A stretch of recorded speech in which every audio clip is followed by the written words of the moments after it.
Back to Mud Lake Ranch. Today we're here with an electronic bike from Freedare. This bike just arrived, and normally I don't unbox stuff immediately, but I'm pretty excited about this for the channel. This is a fat tire electronic bike, and I've reached out to probably a dozen electronic bike companies, and none of them replied. And then out of the blue, this one messaged me asking if I wanted a bike to do a review on, and of course I said yes. This box is heavy, so if you do order one of these, you're probably going to want to assemble it where it sits when it comes off the truck. I carried this thing in. I don't know if it has a weight on it, but what would you guess it weighed, Jonah? I'm going with 200 pounds. I don't know. It's just awkward. I carried it in. It probably weighs 100 pounds with the packaging. I think carrying a feed bag or something. I wrapped my arms around this thing, well, out like this, and carried it over ice, and my neighbors probably got a good kick out of watching me walk with this thing. But it does say, please keep the packaging box for at least 30 days. Probably in case you have any trouble and need to return it. So make sure you do that. On the back side over here, come around here, please. I'll cut this out. You're going to check out down here. We don't know yet because we haven't opened it yet, but it does show some tools, 10 millimeter wrench, 2.5 millimeter, 4 millimeter, 5 millimeter, 6 millimeter Allen keys, and a Phillips screwdriver are required for assembly. Not sure if they're actually in here. Has some instructions for fitment and how high the seat should be and where you should position your feet to check your seat height. Very nice of them, but I'm assuming there's instructions inside the box, but maybe not. Don't store it in the rain. Don't drink wine while you're assembling it. Keep this side up and pray over this box before you assemble it. All right, let's get into this thing. I don't get a knife for this. That one didn't pull bad at all. All right, so these staples, which can cut you, but keep these boxes fast and shut, actually open really easily, so that's outstanding. Get a look inside this thing. Can you see in there okay? Look how wide these tires are. This is no joke. I have fat mittens, and this thing is wide. It does come with the chain already on it. Looks like it's got some protective materials around the sprockets and the arms. Seat is already attached, so assembly should be fairly easy. Packaged quite well. I might want to, luckily we're video documenting this in case we had to return it, but hopefully everything works great. And it is a silver bike. They have silver and black, and I'm pretty jazzed that it's silver. The silver has a great contrast against the black wheels. Ooh, we got a box. You guessing battery or battery charger? No. Maybe charger. Pedals. And a sack of diamonds. You got lucky. It does have the wrenches. We have a 8 and 10 combination box wrench. Not sure. That feels like the Allen keys. If that is, it's hilarious. It is Allen key. Actually, I need one of these, so because you guys broke all mine. But these are great for archery and everything. But this one's a nice little set. If it's got a bag, it might stay with the bike. It's got common Phillips and square head. I'm not sure what the heck we use that for. Oh, the square head is to operate these sockets right here, plus your Allen keys. This is a nice little tool set. I like that. Little satchel. Wasn't diamonds, but close enough. This is the rear light, or front light. This is the front light because it's white. I did read that if it has a fender, the fender is the only place you can position the rear light. So we got front headlight and reflector. That's pretty cool.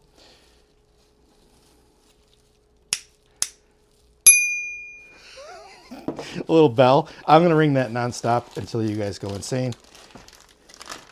And owner's manual and QR codes for how to use the app, I'm imagining. This thing has an app. We're going to get into a full review when I get a chance, but it has an app. It has GPS tracking, so you can, if somebody steals your bike, you can hunt the guy down, or the girl, or the alien, whatever stole your bike. You can hunt them down because it has a GPS tracker built into the bike you can use from the app. So that's pretty sweet. Or if your kids steal it, it's kind of like having Life 360 on whoever's borrowing the e-bike. In this box, you have your charger, standard 110 wall plug.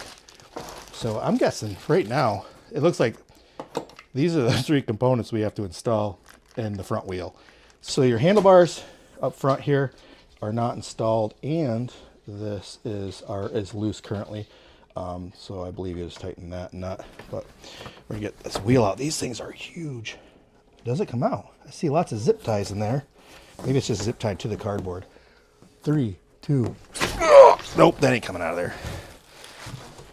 Let's get some more of this foam out of the way. All right, pay attention to where this is assembled. Jiminy Cricket! Yeah. Okay. Don't scratch the floor. Look at the size of the tires in this thing. This is sick. I bet you we can get to the back field with this sucker. I don't know. I wish I had a tape measure with me, but the depth and the width are like your palm. Crazy. It's got 4-wheel hydraulic disc brakes, I believe. Or not 4-wheel. 2-wheel hydraulic disc brakes. So we had installed pedals, front tire, handlebars. I don't see. Oh, there they are. And your handlebars are attached here. Where's that knife at? So it's got keys. Check this stuff. It actually has keys for the bike.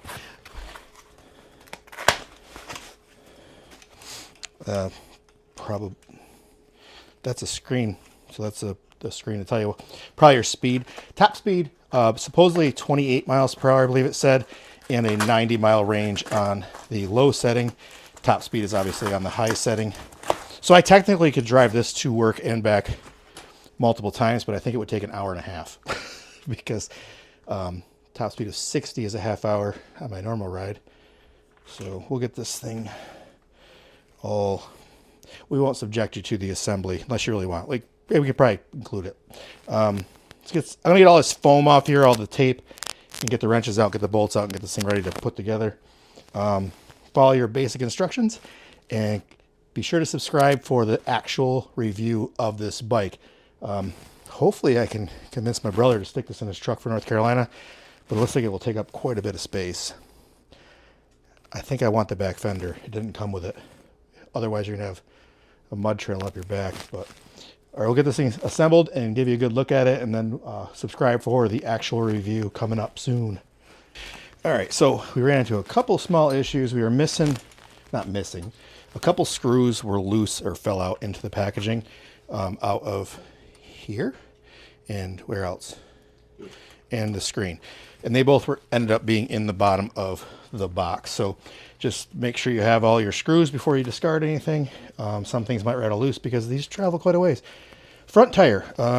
Right now we had a little bit of issue trying to put that on. We decided to start with the handlebars. The issue we're talking about here is the brake caliper going over the disc brake. So once we can figure that out, we'll get that front wheel on. This bike is a beast. Look how freaking big this thing is. I'm going to look up the weight for you because I think it is close to 100, 200 pounds. I don't think it says it on the box anywhere. Well, it does, but it's in kilograms. 44 gross weight. That's the packaging. Net weight 33. I'm thinking is or 36 kilograms is the unit itself. So I can't do the conversion. Okay, so after consulting Google, the weight of this thing is 79 pounds, 0.366. So almost 80 pounds of net weight. The gross weight of the package is more. So we're still probably close to 100, given that it was 80 without all of the packaging. It's just a huge, awkward box.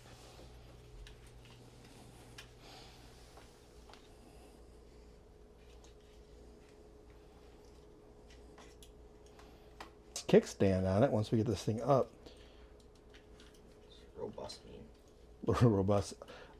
Large, and the foot on it is actually got a huge base, unlike a lot of your standard bicycles. Keep this thing from tipping over, I imagine.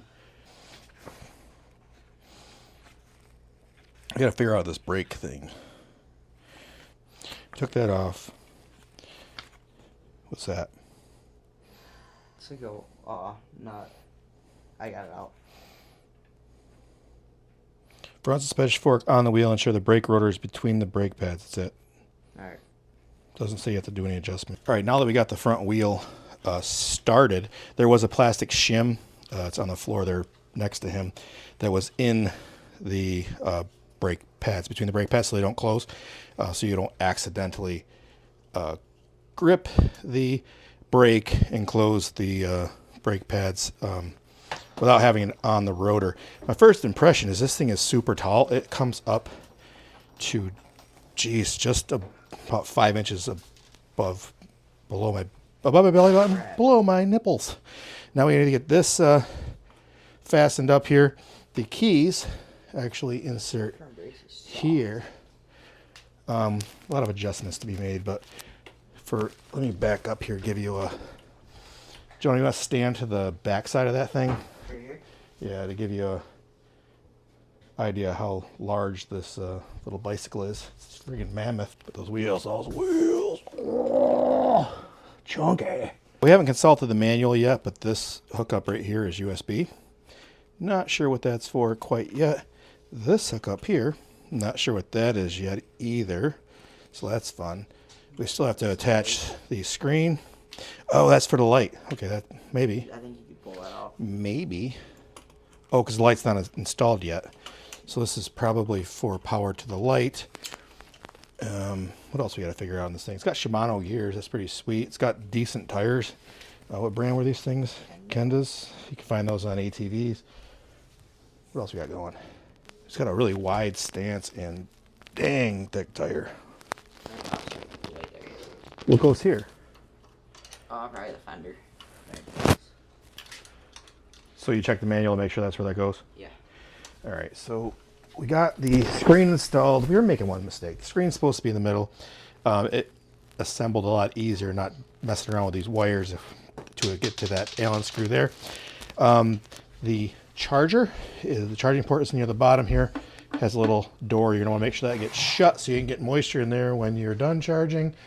We already covered the key. We are really close to having this assembled. We have to get those keys off of the off these cables here. You can pedal this like a regular bike if you choose to, and I think you can have different resistances if you choose to.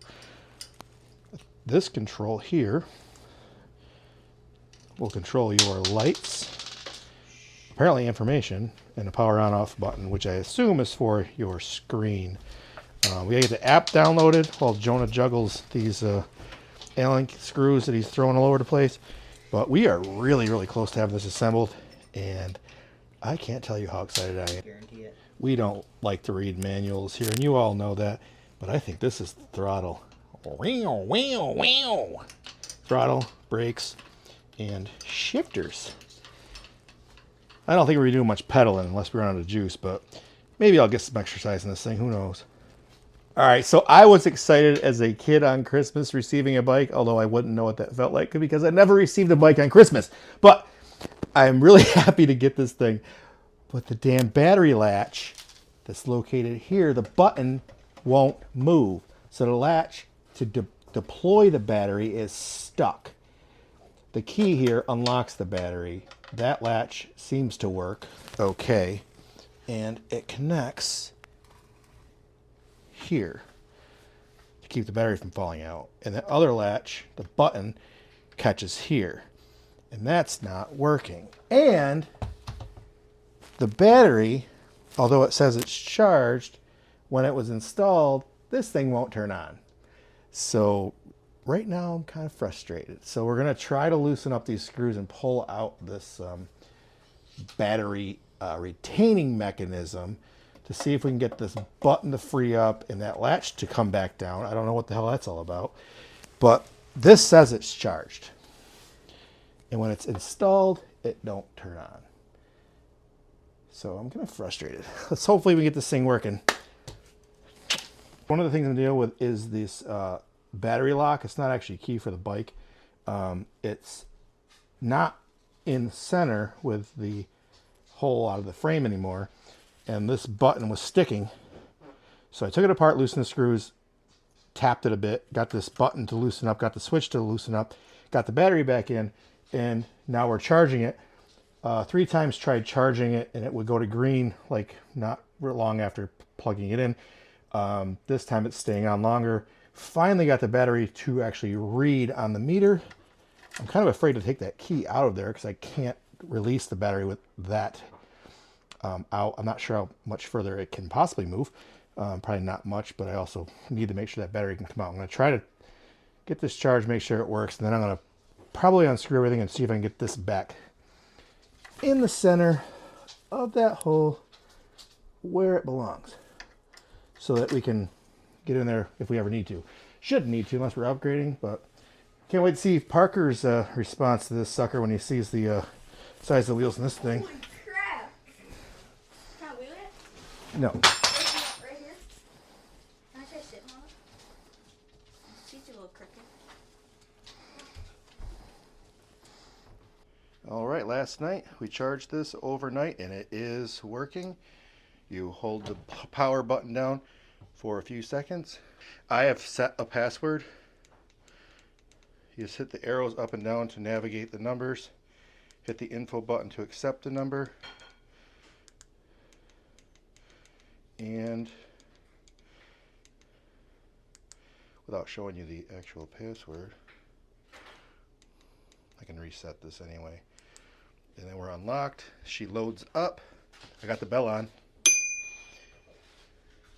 And we got your miles per hour, your speed setting, control with the plus and minus here. Speed, or yeah, power setting 1, 2, and 3. That's where it maxes out. I reset the trip on this. It says it has 5 miles on it already, so this bike's been either tested or returned, not sure, but I have not driven it anywhere, but I have checked to make sure that it has some sort of power. It actually does move. Like I talked about last night, this is still not centered. Haven't done any additional work on that, but the battery is staying in it for now. I may just throw a zip tie around the battery in the tube frame here just to make sure that it doesn't ever fall out when I'm riding it. Okay. So, the app. I mentioned an app earlier. I'll put that up on the screen here. The manual and the QR code card did not have the app information on it. The app and QR code had the QR code card only had website, social media, YouTube information on it, so that wasn't helpful. And I did not see any information on the app in the manual itself. I just skimmed through it. So I just went on the App Store, found the Freedare app, and it quickly, through Bluetooth, connected to the powered on device.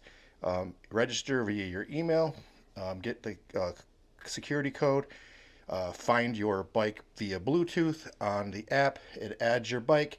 You confirm with a text message key code that it's your bike, and then it's added. One thing that didn't line up is the battery says it's 100% on here, but on the app it says it's 45%. I'm assuming that is because you can upgrade the battery.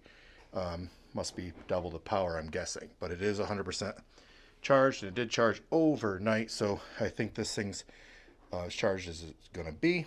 What else do you need to know about this thing? Oh, so even though this bike appears to be robust and built for trails, they actually don't recommend any extreme riding. They do not. It says specifically not to ride this in wet conditions. Don't leave it in the rain. Don't drive it on the beach. Don't get it near salt. Avoid getting it wet. So your all-terrain off-road riding is off the books, which, man, it looks like it's built for it, but we'll do what it says, and we'll just use it on dry, rough terrain and roads. But we'll use it to get back and forth from the lake, and we will use it for, what do you call it? traveling around at our campsites. But we'll have to make sure that we store it properly at night and transport it covered in case we have rain. So I wanted to do this review on the beaches of North Carolina, but that's not going to happen. One, it'll take up a lot of storage. Two, they said not to ride it on salty beaches or in salty fog because it could damage the electronic components. So what fun is that? So we're going to leave this home. We're going to do the review once the snow out there finally melts. It says not to ride it on sanded, salty roads as well, or salty roads. They don't actually salt up here, so we should be good. But once the snow melts, we're gonna have a lot of water and a lot of mud for quite a while. So the actual review, make sure you subscribe to this channel for the actual usage review of this bike in use. This is the Freedare. I love it so far. A couple headaches assembling it, but looks like it's gonna run now. And the sun has risen on a new day. Be sure to hit that thumbs up and subscribe.